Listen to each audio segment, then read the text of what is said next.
Well, it's been 7 months since the Tucson police outfitted some officers with body cameras. We wanted to know how effective they are. These things go along with the dash cams and patrol cars.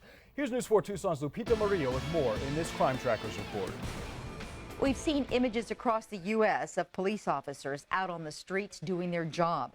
The following images from the body cams will give you a startling look at what officers face on a day-to-day basis. May 9th, 2015. Officer Michael Hunt is code 3, which means with lights and sirens, he has his dash cam on. He's responding to a priority 1 call involving this man, Naun Alvarez. It's reported he's assaulting a female and pulled a gun on her. It's in the area of Mission Manor Park. Officer Hunt hears on the police radio another officer advising he had a subject running and he was pursuing him. The officer said the suspect was loading a gun. Officer Hunt drives through the park.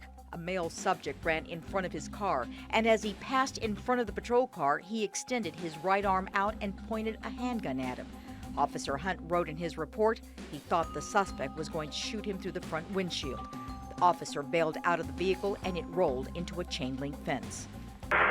Officer Hunt chases the suspect and tells him multiple times to drop the gun. Alvarez refuses to comply. At one point, he turns to the officer and raises the gun towards him. The officer fears for his life and fires 4 or 5 rounds at the suspect. He falls to the ground. At this point, the officer's body cam is activated.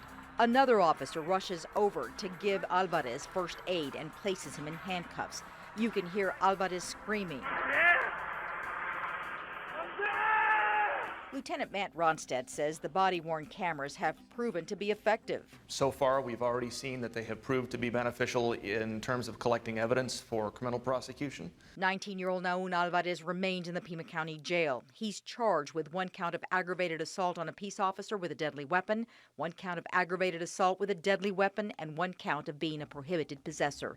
The cameras also helped on the internal affairs side. The body-worn camera has supported the reports and the statements given by our officers and helped refute some of the complaints that have come in. They help with citizens' complaints, too. We're able to review that in internal affairs, and if the body-worn footage supports the allegation, that's another tool that we have to hold our people accountable for their actions. Lieutenant Ronstadt believes the new technology is benefiting both the officers and the public that they are sworn to protect and serve. Lupita Murillo, News for 2.